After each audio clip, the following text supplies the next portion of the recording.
Aliens tremble before the rare monster, but the human just gives it belly rubs in a breathtaking moment of courage.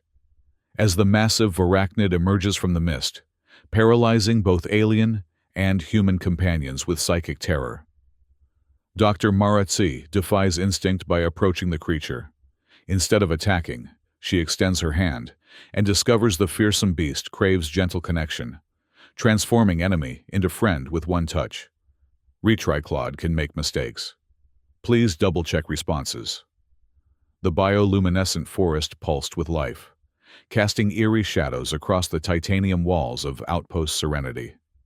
Mauve clouds swirled in the alien sky of Zyro 9, their ghostly reflections dancing across the reinforced viewports of the frontier station.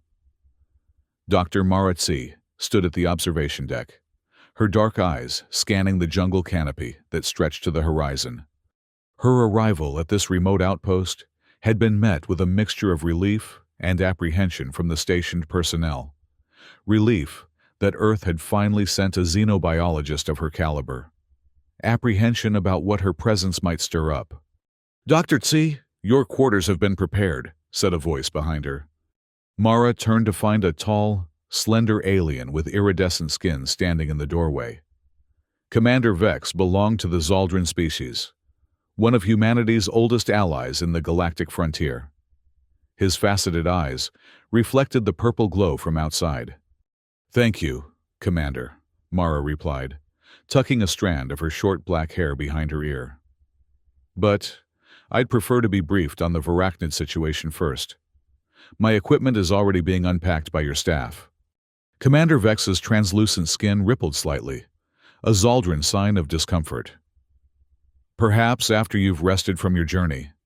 It's been a long trip from Earth. 27 days in cryosleep feels like a blink, Commander," Mara said with a hint of a smile. "And I believe the situation is time-sensitive, according to the communiques I received." The Zaldrun commander hesitated, his long, delicate fingers intertwining in what Mara recognized as a gesture of reluctant acquiescence. "Very well. Follow me to the command center. The others are already waiting." As they walked through the sterile corridors of Outpost Serenity, Mara noticed the tension among the staff, both human and alien. Small groups huddled in whispered conversations, falling silent as she passed. The outpost housed a diverse crew of species, predominantly Zaldrun soldiers and scientists, a handful of human colonization specialists, and representatives from 3 other spacefaring races. What united them all now was fear of something lurking beyond the perimeter. The command center buzzed with activity when they arrived. Holographic displays showed various sectors of the jungle surrounding the outpost, while readouts monitored environmental conditions and perimeter security. A small group had gathered around the central table, where a 3-dimensional topographical map glowed with data markers. "Everyone! This is Dr. Maratsi from the Xenobiological Institute of Earth," Commander Vex announced. "She's our new cultural liaison and xenobiologist, specializing in apex predator behavior." The assembled personnel, mostly Zaldrun, with 2 humans and a bulky Terulian whose rocky skin seemed to absorb the light around it, regarded her with a mixture of hope and skepticism. "Dr. Tsi, welcome to the edge of known space," said one of the humans, a lanky man with a cybernetic eye implant, who introduced himself as Jex. "I'm the outpost roboticist. I build the drones that scout the areas too dangerous for organics. Or at least, I did until they started getting destroyed." "Destroyed by what, exactly?" Mara asked, setting her datapad on the table. "I've read the preliminary reports, but they're frustratingly vague. Some kind of apex creature that causes extreme fear responses." The room fell uncomfortably silent. "We call it the Varachnid," said a Zaldrun officer, her voice barely above a whisper. Her uniform markings identified her as Lieutenant Roar. "It appeared 3 months ago in the northeastern quadrant of the jungle. At first, we thought it was just another large predator. Zyro 9 has several, but this This is different. Jex tapped a command into the console, and the holographic display shifted to show drone footage. The image was grainy and distorted. Electromagnetic interference was common in Zyro 9's atmosphere, but it clearly showed something massive moving through the underbrush. 4 powerful limbs. A sleek body covered in what appeared to be iridescent scales or plates, and a crown of horns or spines atop its head. This is the clearest footage we have, Jex explained.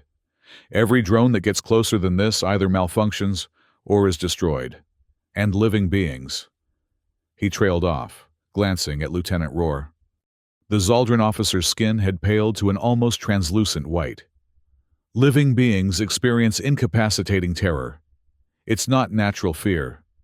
Dr. T, it's like your mind is being invaded by pure dread. Like every nightmare you've ever had is suddenly real and surrounding you. Psychic fear projection? Mara asked, leaning closer to study the blurry image. Fascinating. Has anyone been able to approach it? Any human contact? No human has survived an encounter, Commander Vex said gravely. We lost 2 security personnel in the first month.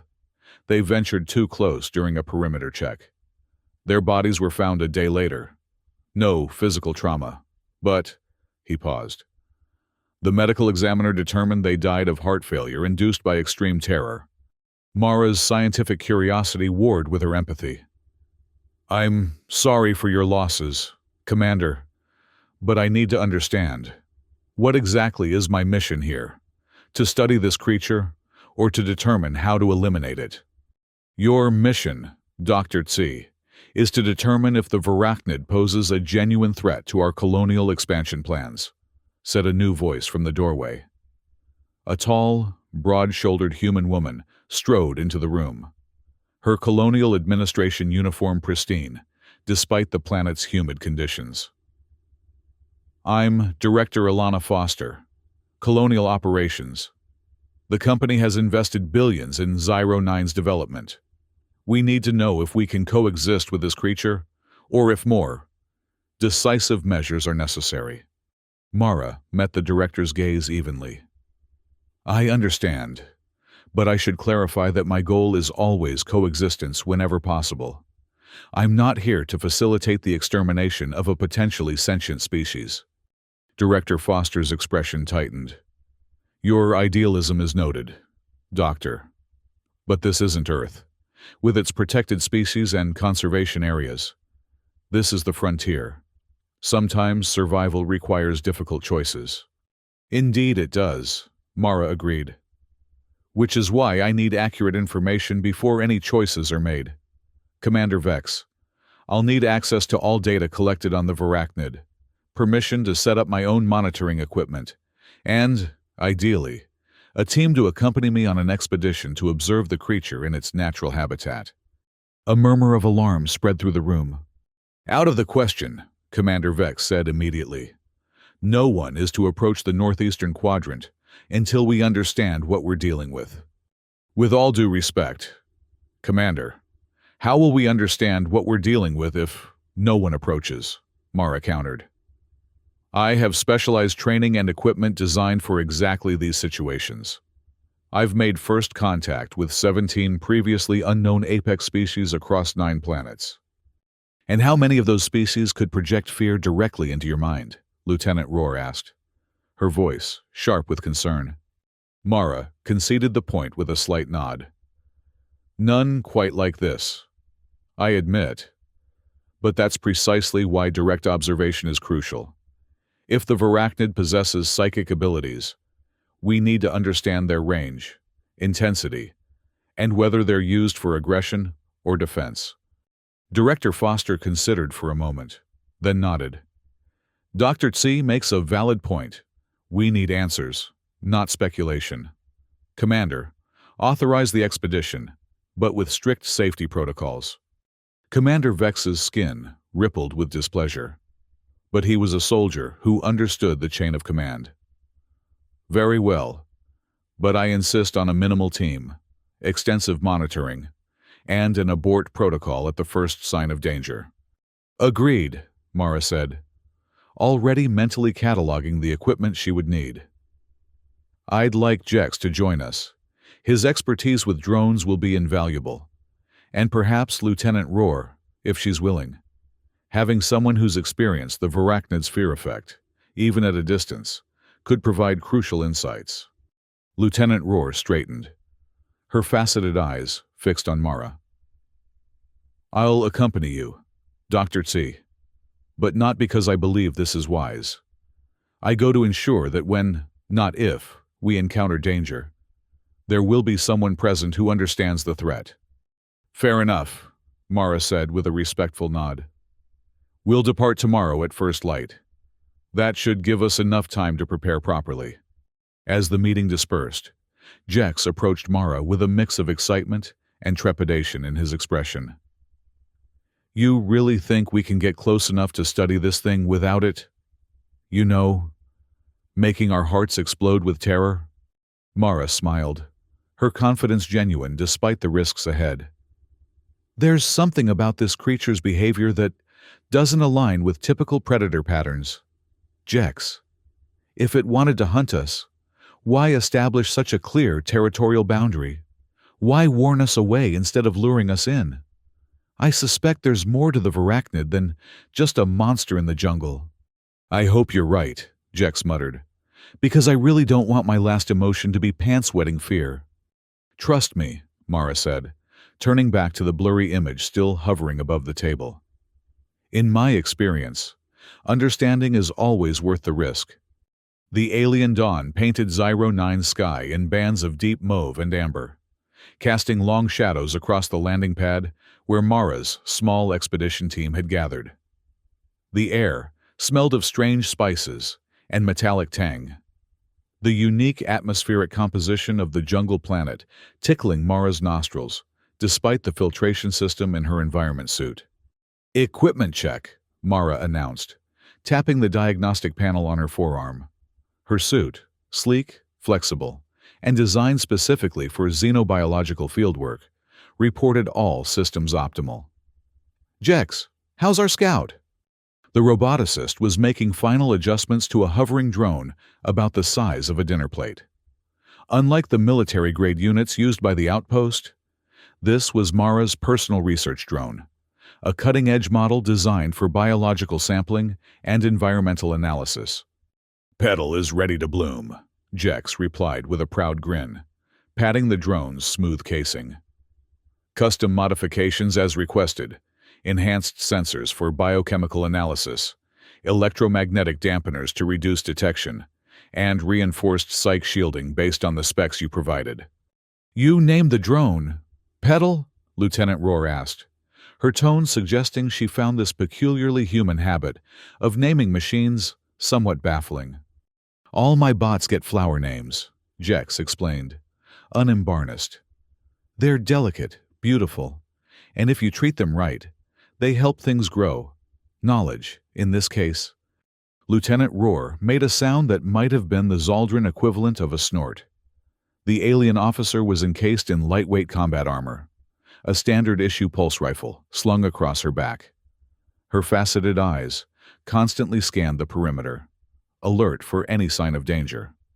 "The transport is ready," she said crisply. "We should depart now if we want to reach the target area by midday."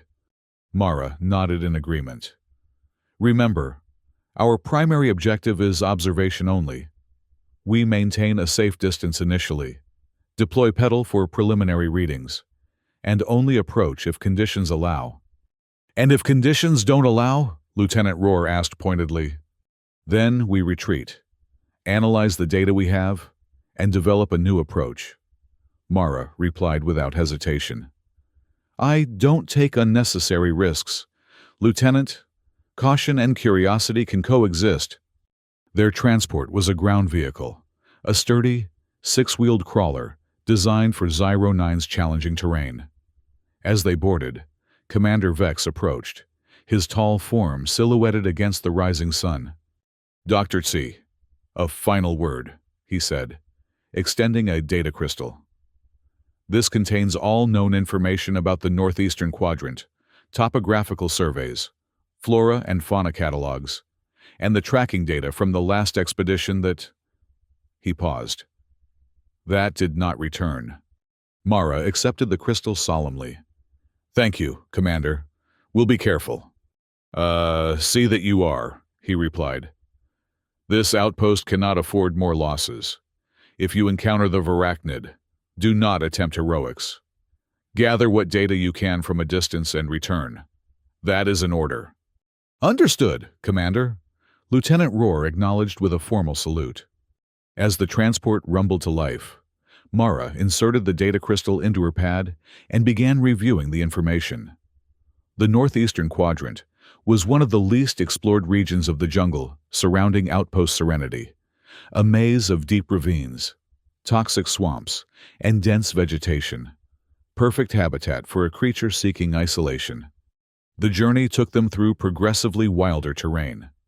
The well-maintained paths near the outpost gave way to roughly cleared trails, which eventually disappeared altogether, forcing them to navigate through the undergrowth. Bioluminescent plants became more common as they progressed, delicate fronds that glowed soft blue, fungi clusters pulsing with gentle gold light, and vines that spiraled up massive tree trunks, their tiny flowers twinkling like distant stars.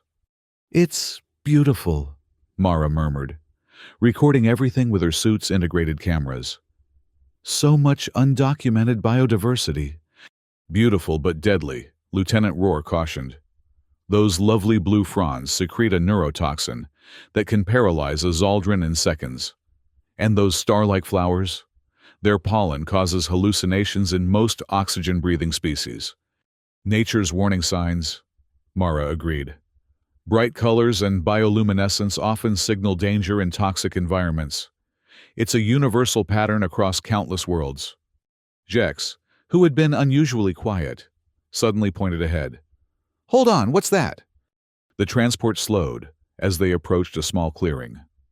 At its center stood a bizarre structure, what appeared to be a mound of earth and vegetation nearly 3 meters tall. Its surface covered in the same bioluminescent fungi they had observed throughout the jungle. But unlike the random distribution elsewhere, here the fungi had been arranged in intricate, spiraling patterns. "Is that artificial?" Lieutenant Rohr asked, her hand moving instinctively to her weapon. Mara shook her head slowly, her eyes wide with fascination. "Not artificial, intentional. This is a construction, but not by any sapient builder. I've seen similar structures on Proxima Centauri b, created by a species of colonial arthropods. It's a nest, or perhaps a communication hub." "Communication for what?" Jex asked nervously. "I'm not sure yet," Mara admitted. "But it's significant that we're finding it here, in what might be the Varachnid's territory." She turned to Jex. "Let's deploy Petal for initial readings. Keep it at minimum safe distance, no closer than 10 meters to start." Jex nodded and activated the drone. Petal hummed to life, its sleek body rising smoothly into the air before gliding toward the mysterious mound. As it approached, the sensors began transmitting data to Mara's pad. "Remarkable," she muttered, scrolling through the readings. "The structure is generating a low-frequency electromagnetic field, and these biochemical markers, they're unlike anything in our database." "Is it dangerous?" Lieutenant Rohr demanded, her posture tense. "Not immediately. No," Mara replied, still absorbed in the data. "But it's definitely communicating something. The patterns of bioluminescence are changing in response to Petal's presence. It knows we're here." As if to confirm her assessment, a wave of blue light rippled across the mound's surface, pulsing in a rhythm that seemed almost deliberate. "I think we should move on," Lieutenant Rohr said firmly. "This location is still a significant distance from where the Varachnid was last sighted. We need to make progress if we want to reach our primary objective before nightfall." Reluctantly, Mara recalled Petal and marked the location on her map. "You're right, but we'll stop here on the way back for more thorough analysis. This could be crucial to understanding the ecosystem the Varachnid inhabits." As they continued their journey, the jungle grew denser and darker, the canopy above them thickening until only occasional shafts of purple-tinged sunlight penetrated to the forest floor. The air became heavier, filled with strange scents and floating spores that sparkled in the dim light. "We're entering the transition zone," Lieutenant Rohr announced, consulting her tracker. "The swamplands begin approximately 2 kilometers ahead. We'll need to proceed on foot from there. The transport can't navigate the boggy terrain." Mara nodded, already adjusting her equipment for the next phase. "Jex, did you bring the portable atmospheric analyzer?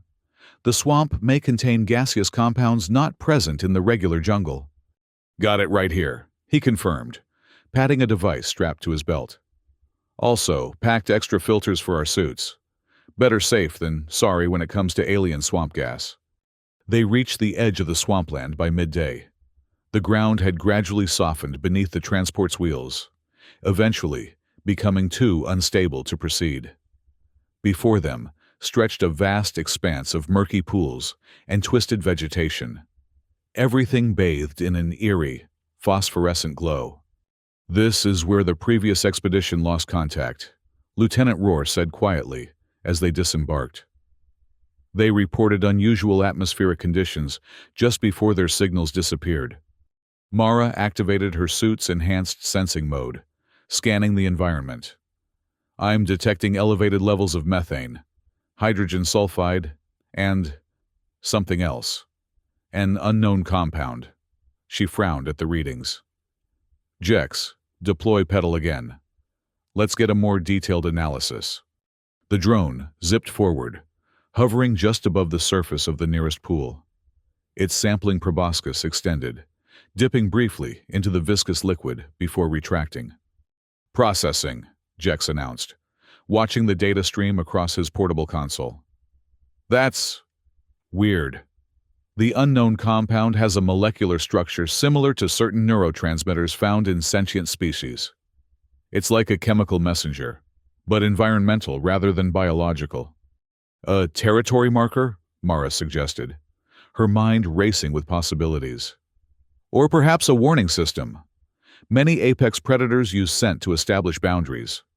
"Or a trap," Lieutenant Rohr countered grimly. "The compound could be designed to attract prey." Mara considered this. Possible, but unlikely given what we know about the Varachnid's behavior. If it wanted to lure victims, why also project fear? Those are contradictory strategies. Unless different strategies are used for different prey, Lieutenant Rohr argued. The fear might target larger threats, like us, while these compounds attract smaller creatures. Their debate was interrupted by a sudden alert from Petal. The drone had detected movement approximately 50 meters ahead, something large displacing the swamp vegetation. "Activate visual enhancement," Mara instructed quietly. "Maximum zoom, infrared overlay." The drone's camera feed appeared on their shared display, showing a heat signature moving through the swamp. Whatever it was massive, easily 4 meters long, and moving with surprising grace through the difficult terrain. "Is that it?" Jex whispered, his voice tight with tension. "The Varachnid?" Mara studied the silhouette carefully. "I don't think so. The shape is wrong. This looks more serpentine. Probably another apex predator. This ecosystem is complex enough to support several top-tier species." As they watched, the creature submerged into a larger pool and disappeared from Petal's sensors. "We should proceed with extreme caution," Lieutenant Rohr advised. "This swamp is likely home to multiple dangerous species, not just the one we're seeking." Mara agreed, and they began their careful trek through the treacherous terrain. Each step had to be tested before committing weight, as what appeared to be solid ground often concealed pockets of quicksand-like mud or toxic pools. The air grew thicker as they advanced, the strange compound Jex had identified becoming more concentrated. After nearly an hour of slow progress, they reached a relatively solid island in the midst of the swamp, a raised area perhaps 20 meters across, covered in dense, fibrous vegetation that provided stable footing. Mara suggested they use it as a brief rest point and observation station. "We're close," she said, consulting her instruments. The electromagnetic disturbances reported in the vicinity of arachnid sightings are growing stronger. And look at this. She pointed to clusters of the bioluminescent fungi they had seen earlier, now growing in even more elaborate patterns across the trees and ground. These aren't random. They're following specific geometric progressions, almost like a written language. Jex knelt to examine one of the patterns. "You think the arachnid created these? Like, deliberately?" "It's a possibility we should consider," Mara replied. "Many of Earth's apex predators are far more intelligent than early humans gave them credit for. The same could be true here, but magnified by unique evolutionary pressures." Lieutenant Rohr, who had been scanning their surroundings with military precision, suddenly raised a hand for silence. "Listen," she whispered. They froze, straining to hear through the ambient sounds of the swamp. At first, Mara detected nothing unusual, just the bubbling of gas escaping from the pools, the rustle of vegetation in the gentle breeze. But then she caught it, a low, rhythmic thrumming, almost at the edge of audible range. "What is that?" Jex asked, his voice barely above a whisper. "Infrasound," Mara realized, quickly adjusting her suit's audio receptors to better capture the frequency. Many large Earth predators use it to communicate over long distances. Tigers, elephants, whales. It can travel for kilometers through various mediums. "It's getting louder," Lieutenant Rohr observed, her faceted eyes darting nervously around the perimeter of their small island. "Which means whatever is producing it is getting closer." The thrumming intensified, now accompanied by a vibration they could feel through the ground beneath their feet. Mara deployed Petal again, sending the drone in a wide circular pattern around their position to scan for approaching life forms. "Nothing yet on visual," Jex reported, monitoring the feed. "But these electromagnetic readings are off the charts. It's like there's a localized storm building around us." Suddenly, Lieutenant Rohr gasped, her normally composed demeanor cracking as her skin paled to an alarming white. I can feel it," she stammered, her hand trembling as it moved toward her weapon. "The fear. It's starting." Mara felt it too, a creeping unease at first, like the prickle of being watched, that rapidly intensified into a cold knot of dread in her stomach. Her heart rate accelerated. Her palms began to sweat inside her gloves, and unbidden images of terror flashed through her mind. "Petal!" Jex shouted, his voice rising in panic. "Something's affecting Petal systems." On the display, they could see the drone's flight becoming erratic, its sensors going haywire as it spun in disoriented circles. "Recall it!" Mara ordered, fighting to keep her voice steady despite the growing wave of fear threatening to overwhelm her. "Get it back here before—" The drone's feed suddenly cut out with a burst of static, the last frame showing a massive shape lunging from the mist. "It's coming," Lieutenant Rohr whispered, her voice hollow with terror. "We need to retreat, now."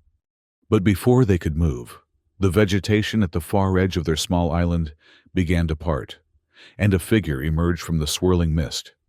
The arachnid stood before them in all its terrifying glory. It was larger than Mara had anticipated, at least 5 meters from its horned head to the tip of its powerful tail. Its body was covered in iridescent plates that shifted color with its movements, creating a hypnotic ripple effect that seemed to bend the light around it. 4 muscular limbs supported its bulk, each ending in what appeared to be articulated digits rather than simple claws. But most striking were its eyes, large, luminous orbs of deepest sapphire blue that seemed to pierce directly into Mara's consciousness. The wave of fear that emanated from the creature was almost physical in its intensity. Beside her, Mara heard Lieutenant Rohr collapse to her knees with a strangled cry. Jex wasn't faring much better, The roboticist had backed against a tree trunk, his eyes wide and unfocused, his breath coming in short, panicked gasps. Mara herself felt as though her veins had filled with ice. Every instinct screamed at her to run, to hide, to do anything to escape the terrible presence before her. Her vision tunneled, darkness creeping in at the edges as her body responded to the overwhelming terror. But something in her scientific mind, some small, rational part that refused to surrender to pure emotion, noted a crucial detail. The varachnid wasn't attacking. It stood motionless at the edge of the clearing, its sapphire eyes fixed on the three intruders, its posture neither aggressive nor immediately threatening. With enormous effort, Mara forced her breathing to slow, implementing the mental techniques she had developed during her years of field research. Fear was, after all, just a biochemical response. Powerful, yes, but ultimately manageable with the right approach. She focused on curiosity instead, her genuine scientific interest in this extraordinary creature, and used it as an anchor against the tide of terror.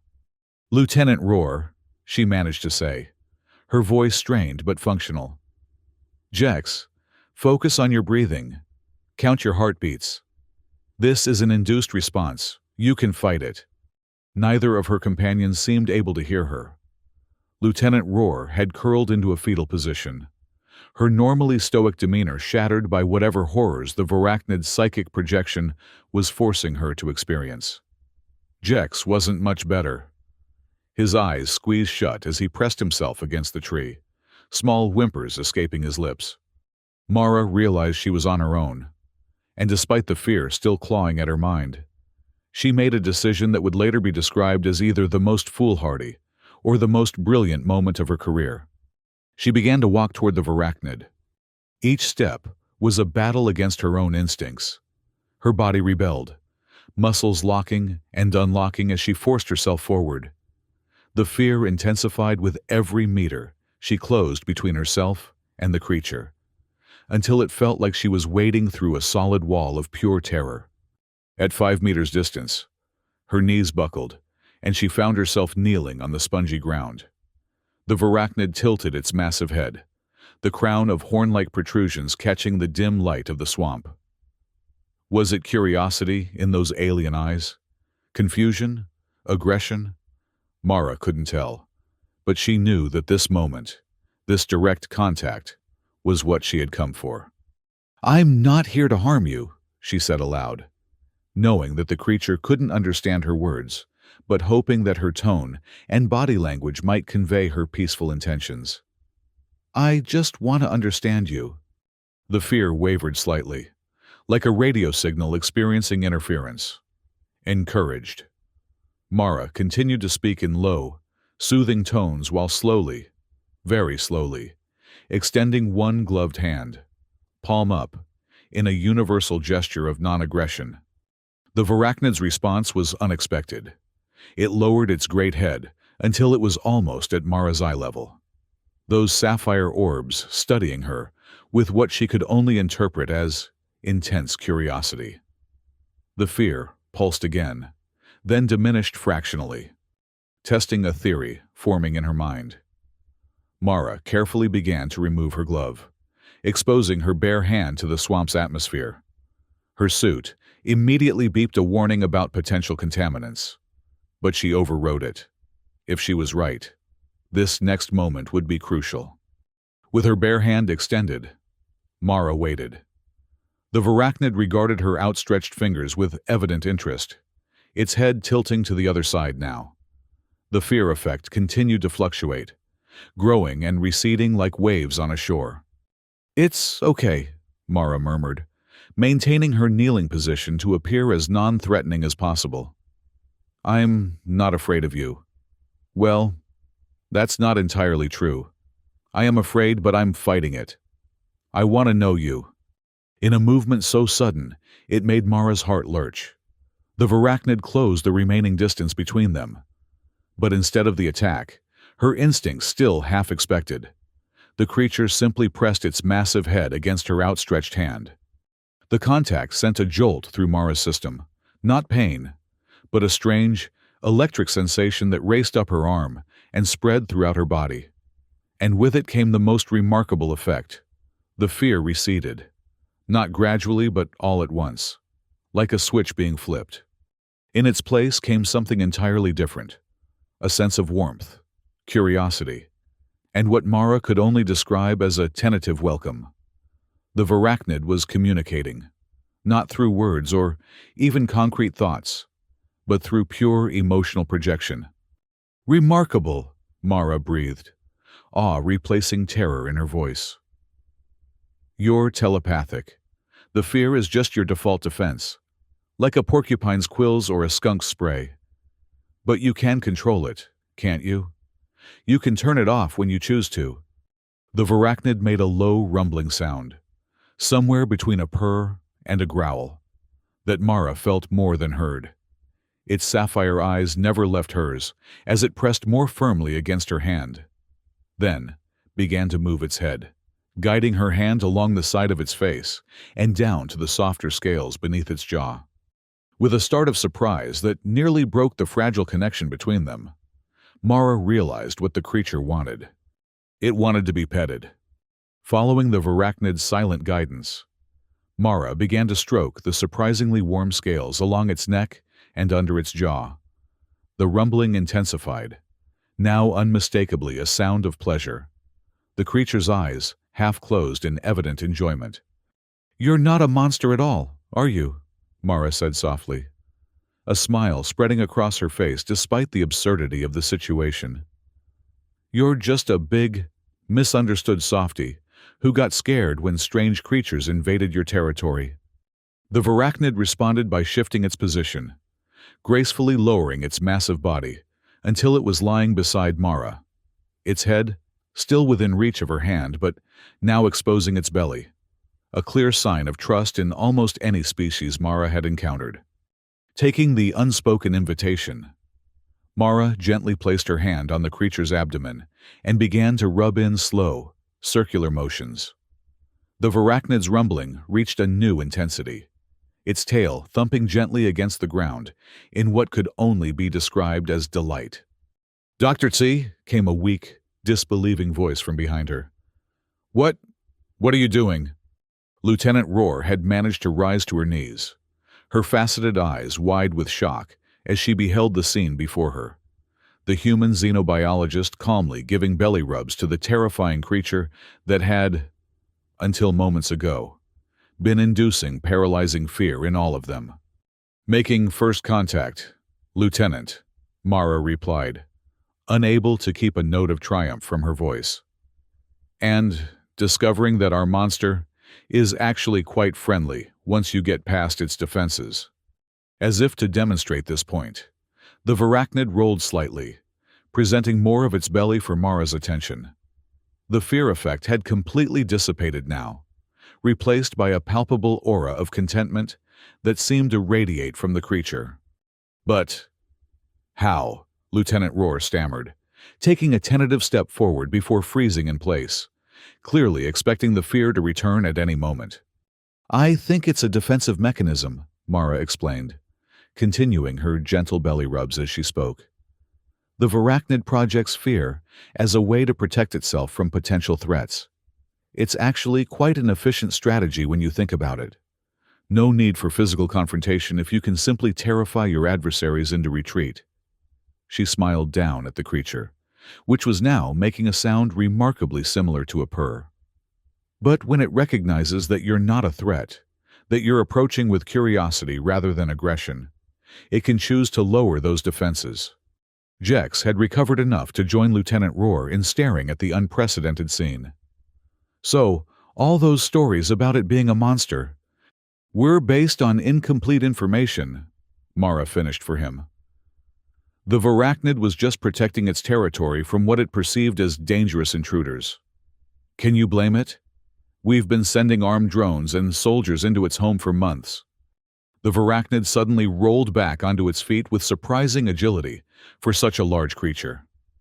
Both Lieutenant Rohr and Jex tensed, but Mara remained calm, intuiting that the movement wasn't aggressive. Sure enough, The creature simply repositioned itself to face all three of them, its sapphire eyes now studying the Zaldrun and the roboticist with the same curiosity it had shown Mara. "It's okay," Mara said soothingly, addressing both her companions and the Varachnid. "We're all friends here. Lieutenant Rohr. Jex, try to project calm, friendly thoughts. I think it can sense your emotional state." "Project friendly thoughts?" Lieutenant Rohr repeated incredulously. "Dr. Tsi, with all due respect, this creature killed 2 of our personnel." "Did it?" Mara asked quietly. "Or did they die of fear because they approached it with weapons drawn and hostile intent? There's a difference, Lieutenant." The Zaldrun officer fell silent, her faceted eyes flickering between Mara and the Varachnid as she processed this perspective. Jex, meanwhile, had taken a tentative step forward, his natural curiosity apparently overcoming his residual fear. "So it's telepathic, like actually reading our minds?" "Not exactly," Mara said, gesturing for him to approach slowly.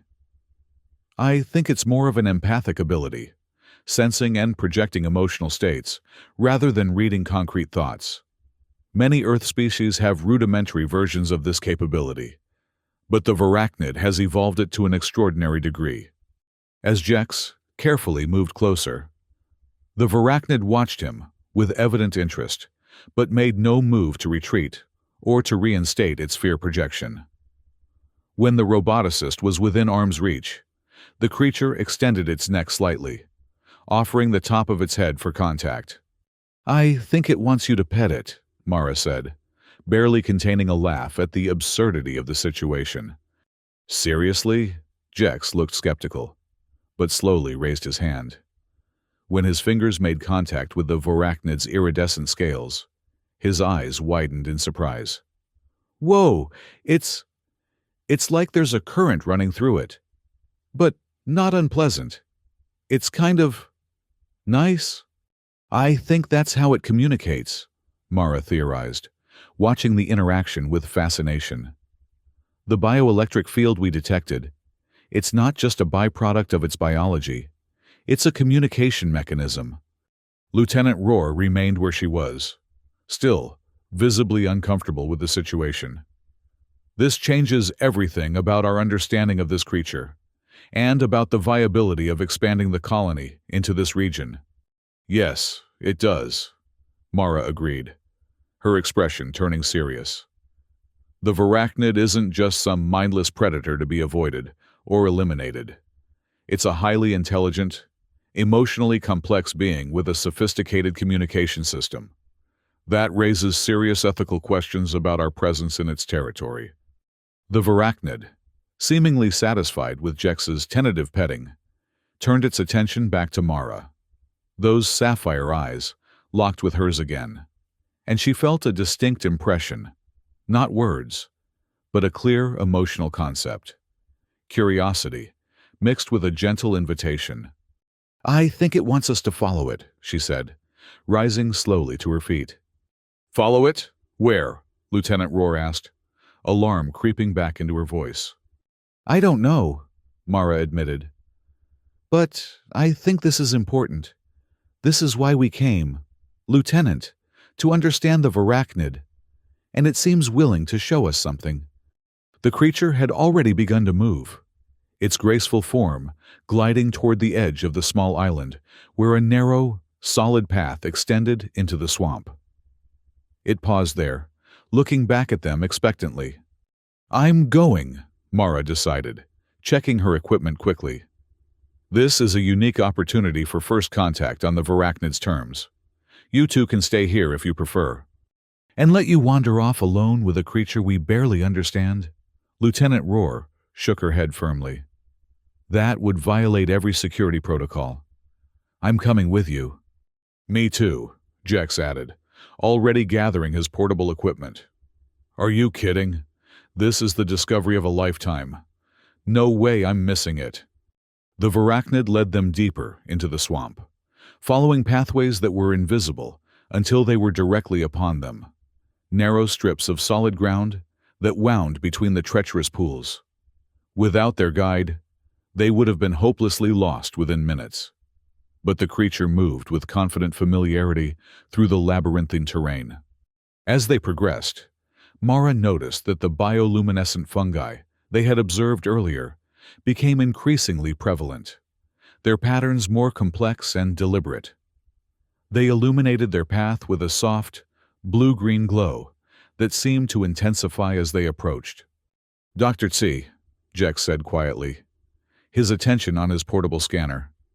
"These fungi, they're all connected. It's a single organism spreading throughout this entire region, and it's responding to the Varachnid's presence." "A symbiotic relationship?" Mara suggested, fascinated by the implication. "More than that," Jex replied. "The fungi's electrical patterns are synchronizing with the Varachnid's bioelectric field. They're communicating." After nearly 20 minutes of travel, they emerged into a vast clearing unlike anything they had seen before. It was a perfectly circular area, perhaps 100 meters across.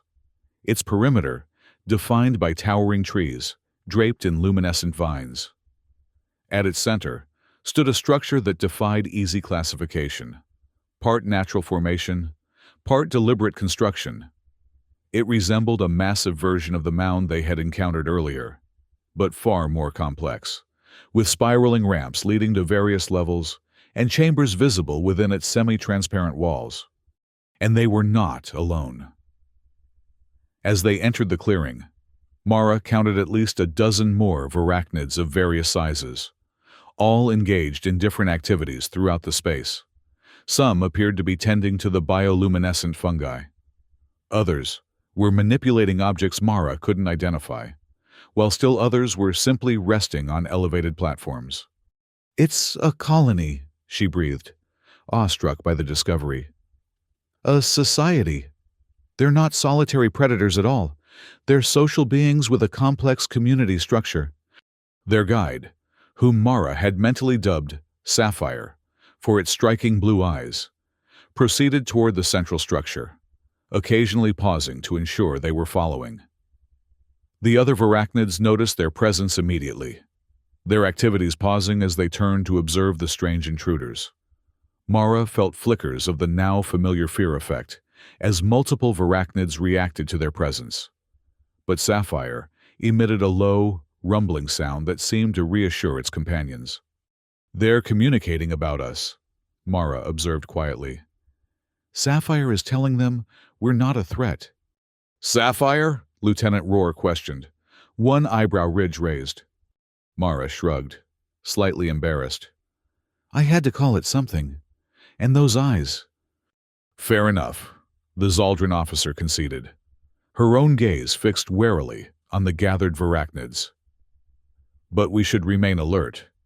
Just because one of them accepts us doesn't mean they all will." As they approached the central structure, a larger Varachnid, its scales a deeper, more intense iridescence than the others, emerged from one of the upper chambers.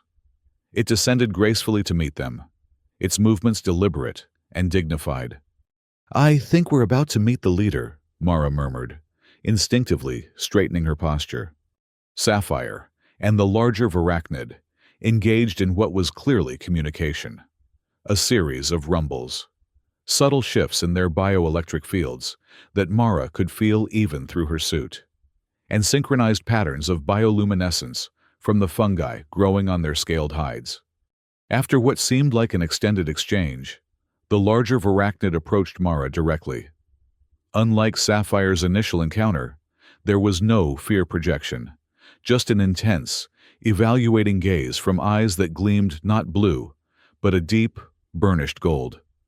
"Hello," Mara said softly, reverting to the simple greeting that had served her well in countless first-contact situations across the galaxy. She extended her hand, palm up, as she had done with Sapphire. The golden-eyed Varachnid regarded her, offered hand for a long moment, then slowly lowered its massive head until its forehead touched Mara's palm. The connection that flooded through her was far more intense than what she had experienced with Sapphire. A rush of impressions, emotions, and abstract concepts that overwhelmed her conscious mind. She gasped, her knees weakening as the telepathic exchange flooded her senses. Images flashed through her consciousness. The Varachnid colony, as it had been before human arrival. The fear and confusion when strange machines began invading their territory. The defensive response that had inadvertently caused the deaths of the human explorers. The colony's subsequent retreat deeper into the swamp. And finally, curiosity about these persistent intruders who kept returning despite the warnings. When the connection finally broke, Mara found herself kneeling on the spongy ground. Lieutenant Rohr and Jex supporting her by the elbows. "Dr. C, are you all right?" Lieutenant Rohr asked urgently. "What happened?" They're trying to communicate," Mara managed, her voice shaky as she processed the intense experience. "They want us to understand them. They never meant to harm anyone. They were just protecting their home."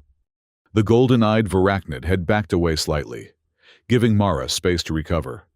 Its gaze remained fixed on her, expectant and evaluating. "Can you communicate back?" Jex asked, his scientific curiosity evident despite his concern for her well-being. "I'm not sure," Mara admitted. "Their method of communication is so different from ours. But I think they understand emotions and intentions clearly, even if specific thoughts are beyond translation." Drawing a deep breath, Mara rose to her feet and faced the Varachnid leader directly. Focusing her thoughts as clearly as she could, she projected an emotional message of peace, curiosity, and respect. She envisioned humans and Varachnids coexisting, learning from each other, sharing the rich ecosystem of Zyro 9 without conflict. The golden-eyed Varachnid tilted its head, considering. Then, to Mara's surprise, it lowered itself to the ground in a position remarkably similar to a bow. Around the clearing, the other Varachnids followed suit, creating a ripple effect of acknowledgement that spread through the entire colony. "I think," Mara said slowly, a smile spreading across her face, "we just established diplomatic relations." The return journey to Outpost Serenity was considerably easier than their outbound trek had been. With Sapphire as their guide, they navigated the treacherous swamp with confidence, following hidden paths that led them safely back to their transport vehicle. The Varachnid accompanied them all the way to the jungle's edge before pausing, clearly unwilling to venture closer to the human settlement. "Thank you," Mara said simply, placing her hand gently on the creature's head one last time. The now familiar electrical tingle of communication passed between them, a farewell tinged with the promise of future meetings. As they watched Sapphire disappear back into the jungle, Lieutenant Rohr broke the reverent silence. "Commander Vex is never going to believe this report." "The data will speak for itself," Mara replied confidently, patting the collection of samples, readings, and recordings they had gathered during their unprecedented visit to the Varachnid colony. "And Director Foster will have to reconsider the colonial expansion plans in light of our discoveries." "You think the company will just abandon their plans because of one friendly monster?" Jex asked skeptically as they boarded the transport. "Not abandon," Mara corrected. "Adapt. The Varachnids aren't hostile if approached properly. There's no reason humans and Varachnids can't share this planet. We just need to establish proper protocols for interaction and territorial boundaries." The debriefing at Outpost Serenity was every bit as contentious as Mara had anticipated. Commander Vex, Lieutenant Rohr, Director Foster, and key scientific personnel gathered in the command center, their expressions ranging from skepticism to outright disbelief as Mara presented their findings. "Let me understand this correctly," Director Foster said, her voice carefully controlled. "You're claiming that the creature that has terrorized this outpost for months, that caused the deaths of 2 security personnel, is actually a friendly, social being that just wants belly rubs?" Mara met the director's gaze evenly. "That's an oversimplification. Director, the Varachnids are highly intelligent, social creatures with a sophisticated communication system based on bioelectric fields and empathic projection. They use fear as a defensive mechanism, similar to how a skunk uses its spray or a pufferfish inflates itself. It's not aggression, it's protection. "And the deaths of our personnel?" Commander Vex asked, his translucent skin rippling with barely contained emotion. "A tragic misunderstanding," Mara said gently. The Varachnids perceived armed intruders entering their territory and responded with their primary defense mechanism. They didn't understand that the fear response could be fatal to humans, just as we didn't understand that they were sentient beings, protecting their home, rather than mindless predators. Lieutenant Rohr, to Mara's surprise, spoke up in support. "I was skeptical too, Commander, but I saw it with my own eyes. The creature, the Varachnid, could have killed us at any time. Instead, it chose to communicate, to show us its community, to establish peaceful contact. The readings don't lie," Jex added, displaying the data they had collected on the main holographic projector. "These neural patterns, these bioelectric signatures, they're consistent with sophisticated cognitive function. The Varachnids aren't just animals, they're a pre-technological sentient species." Director Foster's expression hardened. "And what exactly are you suggesting we do with this information, Dr. Tse? Abandon our investment in Zyro 9? The company has poured billions into this colonial project." "Not at all," Mara replied calmly. "I'm suggesting we adapt our approach. The northeastern quadrant is clearly Varachnid territory, and we should respect that boundary. But Zyro 9 is a vast planet with plenty of resources. We can establish a mutually beneficial relationship with the Varachnids, learning from their unique adaptations to this environment while sharing our own knowledge and technology." "A diplomatic relationship with monsters?" Commander Vex sounded incredulous. "With sentient beings," Mara corrected firmly. "Beings who were here long before we arrived. Isn't that the cornerstone of Earth's interstellar policy? Peaceful coexistence whenever possible?" A murmur ran through the assembled personnel as they considered this perspective. Even Director Foster seemed to be weighing the implications carefully. "The Varachnids understand more than we give them credit for," Mara continued, sensing the shift in the room's atmosphere. "They know we're not leaving their planet, but they're willing to share it, to establish boundaries and protocols for interaction. That's more than we initially offered them." After a long moment of consideration, Director Foster nodded slowly. "I'll need to consult with headquarters, of course, but your evidence is compelling. Dr. Tse, if what you're saying is true, a diplomatic approach may indeed be more cost-effective than a military solution. And more ethical," Mara added quietly. "That too," the director acknowledged with the hint of a smile. "I suppose having a xenobiologist as our cultural liaison is proving more valuable than anticipated. You have 2 weeks to develop a formal protocol for Varachnid interaction and a proposed territorial agreement. If it's viable, we'll implement it on a trial basis." Mara nodded, already mentally outlining the key elements such a protocol would need to include. "Thank you, Director. I believe this is the beginning of something remarkable for both our species." In the days that followed, Outpost Serenity underwent a subtle but significant transformation. The pervasive fear that had gripped the facility for months gradually gave way to cautious curiosity.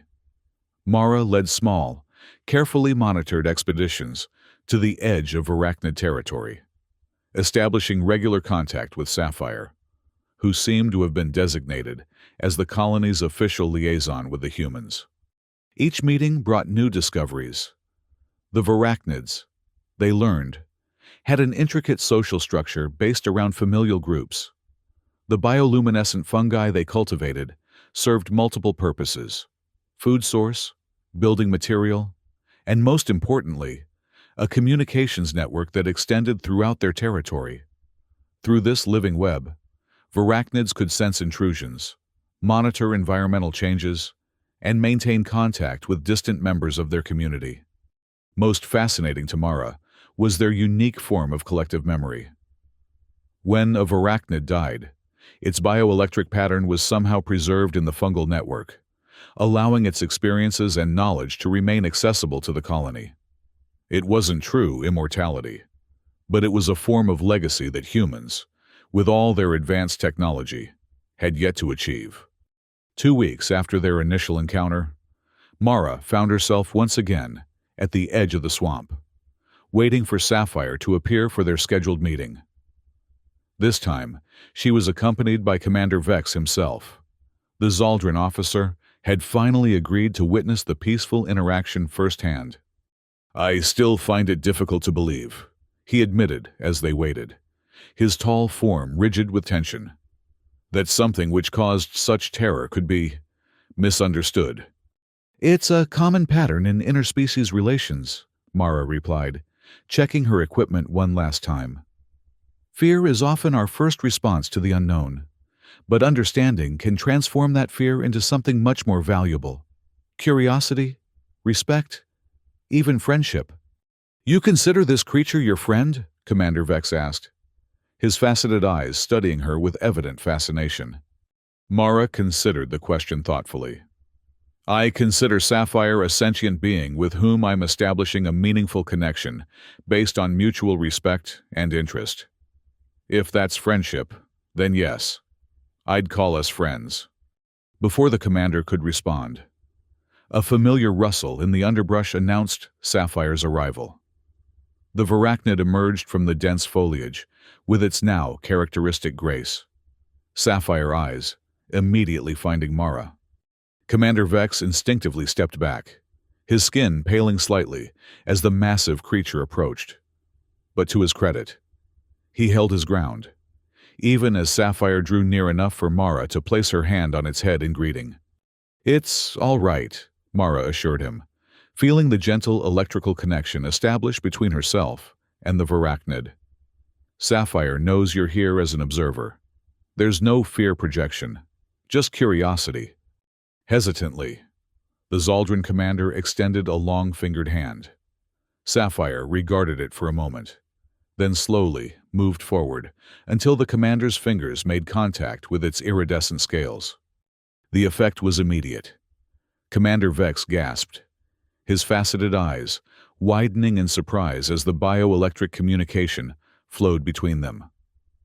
"It's extraordinary," he murmured.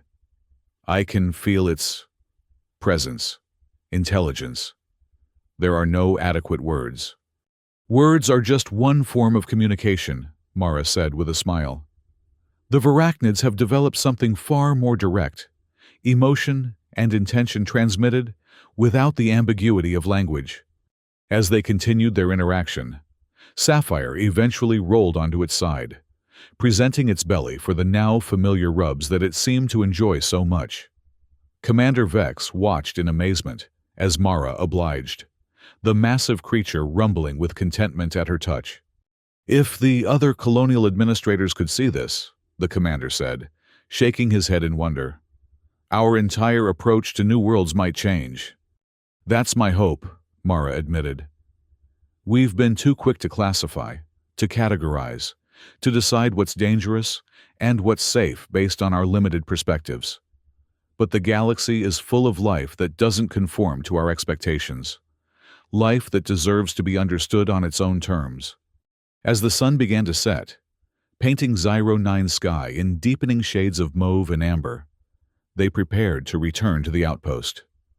Sapphire escorted them to the edge of the jungle as always, pausing at the invisible boundary it seemed unwilling to cross. "Until tomorrow," Mara said, giving the creature one final pat before turning to leave.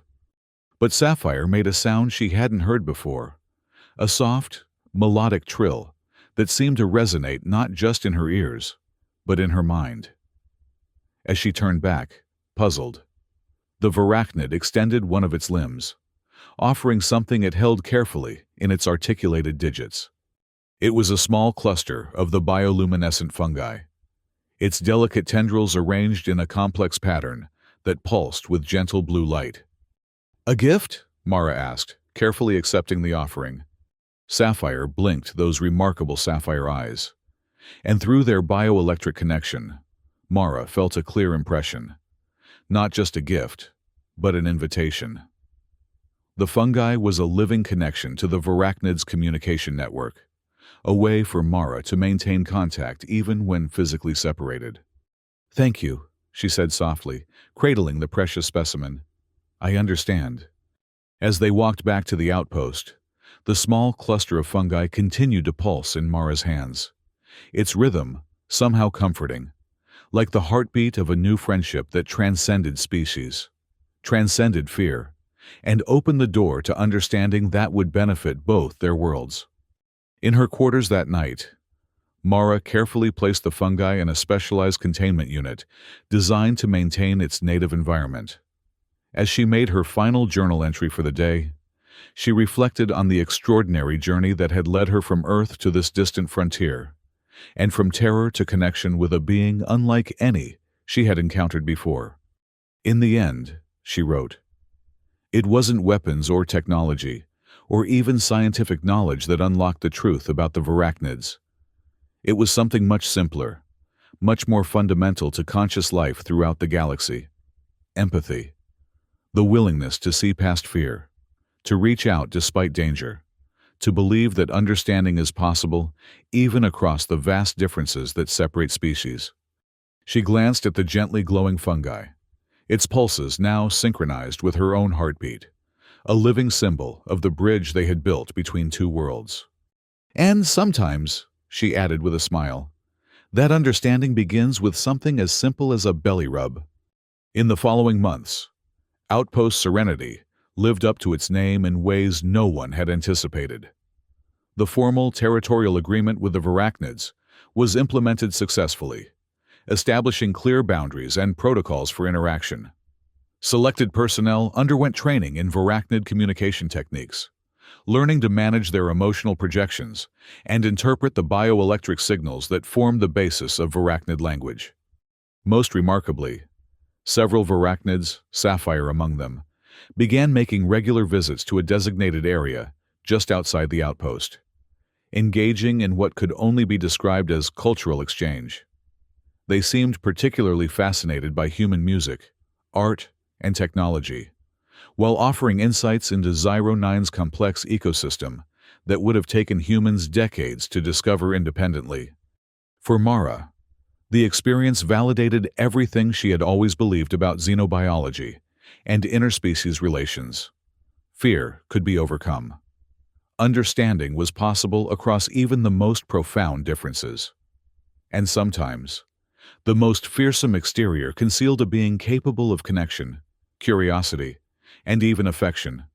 As she watched Sapphire basking in the evening sun, belly exposed for the rubs it had come to enjoy so much, surrounded by curious but respectful outpost personnel who had once trembled at the mere mention of the monster in the jungle, Mara felt a profound sense of accomplishment. The galaxy was vast and often dangerous, filled with the unknown and the potentially threatening. But with patience, courage, and the willingness to reach past fear toward understanding, even the most terrifying monsters could become something altogether different. Friends.